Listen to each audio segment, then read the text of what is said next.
সবাইকে স্বাগত আমার মিনি ব্লগ ডে 3-তে। আশা করি তোমরা সবাই ভালো আছো। আমি সকালবেলায় উঠেছি ওই 12টার দিকে, উঠে ভাবি আমার তো আজকেও লেট হয়ে গেল, তাই তাড়াতাড়ি মাকে বললাম কি মা একটু খাইয়ে দাও।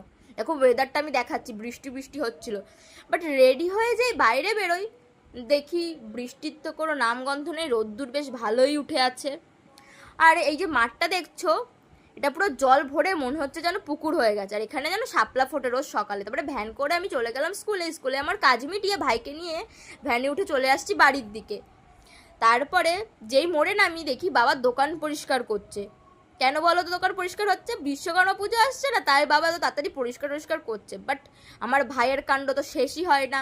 ভাইকে বাড়ি আনতে এত কষ্ট না, চারিদিকে জল হয়েছে, বলবে এখানে মাছ আছে ওখানে মাছ আছে, দেখ না এখানে মাছ দেখতে পাবি, তাও কোনো মতোকে বাড়ি নিয়ে আসছে। এই দেখো ওর নাচ। আশা করি আজকের মিনি ব্লগটা তোমাদের সবাই ভালো লেগেছে। তোমরা সব লাইক শেয়ার কমেন্ট করে দেবে। বাই, আজকের জন্য টাটা।